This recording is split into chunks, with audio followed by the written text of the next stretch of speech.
డబ్బు, అనారోగ్యం, ఉద్యోగం, వ్యాపారం అప్పులతో బాధపడుతున్నారా? వెంటనే జేకేఆర్ గురువు గారికి కాల్ చేసి అపాయింట్మెంట్ తీసుకోండి. హలో నమస్తే, వెల్కమ్ టు సుమన్ టీవీ. ప్రస్తుతం మనతో పాటు మోటివేషనల్ స్పీకర్ రామ్ మెట్టు గారు ఉన్నారు. వీరితో ఈరోజు కొన్ని విషయాల గురించి మనం డిస్కస్ చేద్దాం. హలో అండి రామ్ గారు, నమస్తే. నమస్తే అండి. When coming to the relationships, అంటే కామన్గా ఒక లైక్ రొమాంటిక్ ఫీలింగ్స్ ఉండడం కానీ, సెక్షువల్ ఫీలింగ్స్ ఉండడం కానీ, కొంతమంది అంటే మగవాళ్ళలో ఉన్నా కానీ అది తప్పుగా తీసుకుంటూ ఉంటారు. అండ్ ఇంకా తప్పుగా తీసుకునేది ఎప్పుడు అంటే ఆడవాళ్ళలో కూడా ఆ సెక్షువల్ ఫీలింగ్స్ కానీ, ఆ రొమాంటిక్ ఫీలింగ్స్ కానీ ఉన్నప్పుడు ఇంకా దాన్ని బ్యాడ్గానే పోర్ట్రేట్ చేస్తారు. ఐదర్ హస్బెండ్స్ కావచ్చు, లేకపోతే ఫ్యామిలీ మెంబర్స్ కావచ్చు. సో అదేమైనా తప్పంటారా అసలు యాక్చువల్లీ ఇలాంటి feelings either like male and ఫీమేల్లో ఉండడం అనేది? అబ్సల్యూట్లీ నాట్ అండి. ఇలాంటి feelings first of all when it comes to sexual feelings, అది అబ్బాయిలకన్నా కానివ్వండి, అమ్మాయిలకన్నా కానివ్వండి, it is a natural feeling. So ఇప్పుడు మనిషికి ఆకలి వేస్తుంది, ఆకలికి అబ్బాయి అమ్మాయి తేడా ఉండదు కదా. సో ఇప్పుడు ఎవరికన్నా సరే ఆకలి వేస్తుంది. సో అలాగే ఏంటంటే దెర్ ఆర్ మెనీ ఎమోషన్స్. బాధ అనే ఒక ఫీలింగ్ కూడా అమ్మాయిలకి రావచ్చు, అబ్బాయిలకి రావచ్చు. బట్ మనకి ప్రాబ్లం ఎక్కడంటే మన సొసైటీ ఒక కైండ్ ఆఫ్ డిస్క్రిమినేషన్ చేసేస్తుంది. ఏంది అని అంటే, ఇప్పుడు సెక్షువల్ ఫీలింగ్స్ అనుకోండి, అబ్బాయిలకి వస్తే ఓకే, బట్ అమ్మాయికి సెక్షువల్ ఫీలింగ్ వచ్చింది అని అంటే ఆమెని బాగా నెగిటివ్గా పోర్ట్రే చేసేస్తూ ఉంటారు, ఒక నెగిటివ్ వ్యూలో చూస్తూ ఉంటారు. అలాగే అబ్బాయిలకి ప్రాబ్లం ఎక్కడ వస్తుంది అని అంటే, ఒక అమ్మాయి ఏడిస్తే ఓకే, బట్ ఒక అబ్బాయి ఏడిస్తే people take it as negative. So ఇలా కొన్ని ఎమోషన్స్ని కొన్ని జెండర్స్కి కన్ఫైన్ చేసేసారు. అలాంటి కన్ఫైన్మెంట్లోనే ఒక జరిగిన కన్ఫైన్మెంట్ ఏంటిది అని అంటే, ఈ సెక్షువల్ ఫీలింగ్స్ అనేది it is for men, women just has to support అనే ఇది నోషన్ అనేది వచ్చేసింది అనమాట. బట్ యాక్చువల్గా చెప్పాలంటే ఏ రిలేషన్షిప్లో అన్నా సరే, ఒక అమ్మాయి కన్నా కానివ్వండి, ఒక అబ్బాయి కన్నా కానివ్వండి, ఈ సెక్షువల్ ఫీలింగ్స్ లేకపోతే సెక్షువల్ డిజైర్స్ ఏవైతే ఉన్నాయో అవి రావటం సహజం. వచ్చినప్పుడు కమ్యూనికేట్ కూడా చేసుకోవాలి. కమ్యూనికేట్ చేయకుండా చాలా మటుకు రిలేషన్షిప్స్లో ప్రాబ్లం ఏమవుతుందంటే, నేను కమ్యూనికేట్ చేస్తే సపోజ్ ఇప్పుడు వైఫ్ అండ్ హస్బెండే అనుకోండి, అదే భార్యాభర్తల గురించే అంటున్నాను. ఇప్పుడు భార్య ఒక స్టెప్ ముందుకు వచ్చి ఎంత హస్బెండ్ అయినా కానీ తన ఎక్స్ప్రెషన్ ఐ మీన్ లైక్ ఇలా డిజైర్ ఉంది అని చెప్పి ఎక్స్ప్రెస్ చేయలేకపోతుంటది. తప్పుగా తీసుకుంటారేమో అనే ఒక భయంతో ఏంటంటే, అంటే ఇప్పుడు రేపు పొద్దున వీళ్ళందరూ కలిసి ఉండాల్సిన వాళ్ళు ఇద్దరు. సో నాకు సెక్షువల్ ఫీలింగ్ వచ్చినప్పుడు, అంటే ఒక వైఫ్కి సెక్షువల్ ఫీలింగ్ వచ్చినప్పుడు కమ్యూనికేట్ చేస్తే గనక దాన్ని అతను నెగటివ్గా తీసుకుంటాడేమో, అంటే ఈమెకి కామం ఎక్కువ, పిచ్ ఎక్కువ, సెక్షువల్ పిచ్ ఎక్కువ అనేసి ఇలా ఏదైనా లేబులింగ్ అయిపోతుందేమో అనే ఒక భయంతో మోస్ట్ టైమ్స్ మనం ఏంటంటే, అంటే ఉమెన్కి అలాంటి ఫీలింగ్ వచ్చినా కూడా అన్ చేసుకుంటూ ఉంటారు, అంటే కమ్యూనికేట్ చేసుకోరు general. They don't communicate. Men communicate చేస్తే అబ్సల్యూట్లీ ఫైన్ అనేసి అదొక నోషన్ వచ్చేసింది. బట్ వాట్ ఐ సజెస్ట్ ఏంటంటే, ఎప్పుడన్నా సరే అదే అబ్బాయి అయినా కానివ్వండి, అమ్మాయి అయినా కానివ్వండి, మీరు రిలేషన్షిప్లో ఉన్నప్పుడు మీకు ఆ సెక్షువల్ డ్రైవ్ వచ్చినప్పుడు it is okay to communicate. మీరు అలా అనుకోకండి, అంటే అది ఒక నెగటివ్ ఫినామినా క్రియేట్ అవుతుంది అనేసి అనుకోవద్దు. So firstly women should communicate, that is what I suggest. Second, అలా కమ్యూనికేట్ చేసినప్పుడు మెన్కి నేనేం సజెస్ట్ చేస్తానంటే, మెన్ కానివ్వండి, సొసైటీలో ఎవరన్నా కానివ్వండి, వాళ్ళకి నేను సజెస్ట్ చేసేది ఏంటిది అని అంటే, లేబులింగ్ చేయొద్దు.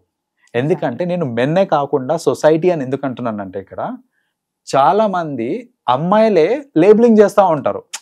అలాంటి సెక్షువల్ డ్రైవ్ నాకు వస్తుంది అనేసి కమ్యూనికేట్ చేసే టైంలో బీయింగ్ అ విమెన్ వాళ్ళేంటంటే విమెన్నే తప్పుపడతా ఉంటారు. నువ్వు అలా అంటావే, ఇలాంటి మాటలన్నీ వస్తూ ఉంటాయి మనకి.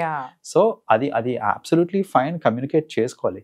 చేసుకోకపోతే ప్రాబ్లం ఏమవుతుందంటే అండి, ఫస్ట్ ఆఫ్ ఆల్ రిలేషన్షిప్ కొంచెం వీక్ అయిపోతుంది. ఒక రిలేషన్షిప్ స్ట్రాంగ్ ఉండాలి అని అంటే మీరు ఎంత ఓపెన్ గా కమ్యూనికేషన్ అవుతుంది ఆ రిలేషన్షిప్ లో అనేది it is important. That is when it leads to extra marital affairs I guess. ఇక్కడ హస్బెండ్ కి తను చెప్పలేక when she get that same love or affection from other person, she'll get అక్కడ అటాచ్ అయిపోతుంది అనుకుంటా. అబ్సల్యూట్లీ. ఇప్పుడు ఏమవుతుందంటే, నేను కమ్యూనికేట్ చేయలేకపోతున్నాను అనుకోండి సరిగ్గా. సో ఇక్కడ ఏంటంటే దాన్ని కూడా చాలా మంది అడ్వాంటేజ్ గా తీసుకొని, అంటే ఇలా కమ్యూనికేషన్ లేకపోవడం వల్ల అడ్వాంటేజ్ తీసుకొని ఒక థర్డ్ పర్సన్ ఎంటర్ అయ్యే ఛాన్సెస్ కూడా ఉంటాయి. ఇప్పుడు థర్డ్ పర్సన్ తోటి బాగా కమ్యూనికేట్ అవుతున్నారు అంటే వాళ్ళ మధ్యలో ర్యాప్ పెరిగింది అనుకోండి, అలాంటప్పుడు ఏంటంటే ఆబ్వియస్లీ ఇలాంటి ఎక్స్ట్రా మ్యారిటల్ అఫైర్స్ అనేవి ఎక్కువ అయ్యే ఛాన్సెస్ ఉంటాయి.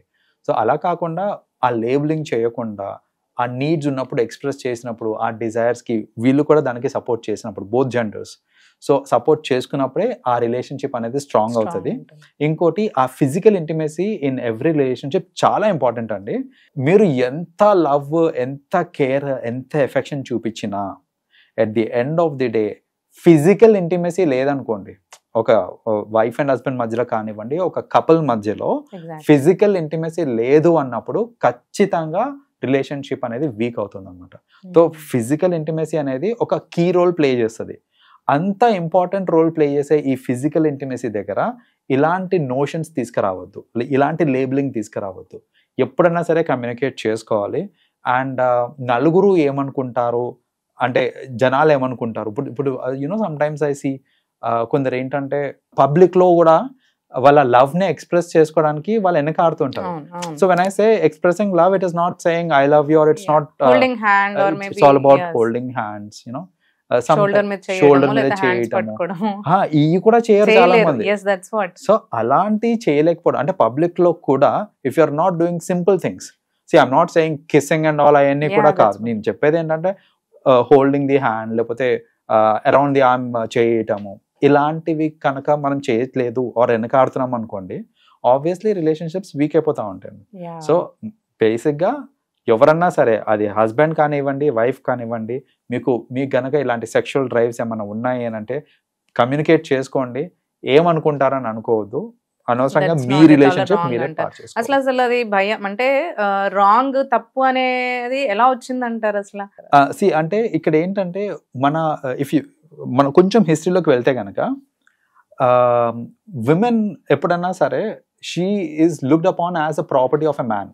అలా ఉండాలన్నమాట. ఇంతకుముందు కాలంలో చూసుకుంటే గనక విమెన్ అనేది మ్యాన్ యొక్క ప్రాపర్టీ, రైట్? అండ్ మ్యాన్ కి ఏంటంటే ఇప్పుడు జనరల్ గా చూసుకుంటే గనక మ్యాన్ కి ఐ మీన్ ఈ సెక్షువల్ డ్రైవ్స్ అనేవి రైట్ ఫ్రమ్ ది పాస్ట్ మనకి ఎక్కువ ఉండాలి. సెక్షువల్ డ్రైవ్ మెన్ కి ఎక్కువ ఉండాలి, విమెన్ కి తక్కువ ఉండాలి.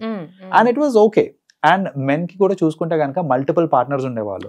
అంటే ఒక రాజుకి 5 వైఫ్స్ అట్లా ఉండడము, ఇట్లాంటి 3-4 మల్టిపుల్ వైఫ్స్ ఉండేవాళ్ళు. అలా ఉంటేనే మెన్ అనే ఈక్వేషన్స్ అన్నీ అప్పుడు అలా వచ్చినాయి మనకి. సో అంతేగాని బ్యాక్ ఇన్ హిస్టరీ చూసుకుంటే వెరీ ఫ్యూ ప్లేసెస్ లో అంటే ఒక రానికి లైక్ మల్టిపుల్ భర్తలు ఉండడం అనేది ఇట్లాంటివి చాలా తక్కువ మనకి చూసుకుంటే కనుక. So it was always the other way round. అంటే మ్యాన్ కి ఎక్కువ సెక్షువల్ పార్ట్నర్స్ ఉండేవాళ్ళు. సో అలా ఏంటంటే బికాస్ మ్యాన్ కి సెక్షువల్ డ్రైవ్ ఎక్కువ, he was able to satisfy everybody. So అలా ఏంటంటే మనకి ఆ నోషన్ అక్కడి నుంచి వచ్చింది. ఇంకోటి విమెన్ అనేది కన్ఫైన్మెంట్ ఉండేదన్నమాట. అంటే పబ్లిక్ లో వచ్చి మాట్లాడటం ఎందుకు, పాస్ట్ లో చూసుకుంటే కనుక భర్తని పేరు కూడా పెట్టి పిలిచేవాళ్ళు కాదు, రైట్? సో ఏమండి అని అనటము, లేకపోతే ఆ రెస్పెక్ట్ ఇవ్వటము. సో అలా ఏంటంటే ఆ భర్తని రెస్పెక్ట్ఫుల్ గా మాట్లాడటము, పేరు కూడా పెట్టి పిలవకుండా ఉండడము, పేరు పెట్టే పిలువనిచ్చే వాళ్ళు కాదు. అలాంటిది నాకు సెక్షువల్ ఫీలింగ్ వచ్చింది, లెట్స్ హ్యావ్ సమ్ ఇంటిమేసీ అనేసి కమ్యూనికేట్ చేయడం అనేది పక్కన పెట్టేసి అట్లాంటిది. సో అందుకనే ఏంటంటే ఆ నోషన్ అలా క్యారీ ఫార్వర్డ్ అయింది. విమెన్ అన్నప్పుడు ఏంటంటే సరే ఈ మధ్యన హస్బెండ్స్ ని ఏరా పోరా అంటున్నారు, పేరు పెట్టి పిలుస్తున్నారు, అంతా బాగానే ఉంది. But it has not come to a stage where ఆ కమ్యూనికేషన్ అనేది ఇంకా ఓపెన్ గా జరగట్లేదు. చాలా రేర్ ఇప్పుడు కూడా ఒక గర్ల్ ఒక వైఫ్ మెన్ దగ్గర అది ఎక్స్ప్రెస్ చేయడం. ఎస్, అంటే ఎడ్యుకేటెడ్ పీపుల్ అయితే స్టిల్ ఫైన్, బట్ కొంచెం రూరల్ ఏరియాస్ కి అట్లా వెళ్ళి లేకపోతే కొంచెం అన్ఎడ్యుకేటెడ్ సైడ్ వెళ్తే కనుక అది ఇప్పటికీ కూడా జరగట్లేదు. రైట్. థ్యాంక్స్ రామ్ గారు. Thanks for coming to the studio. Thank you.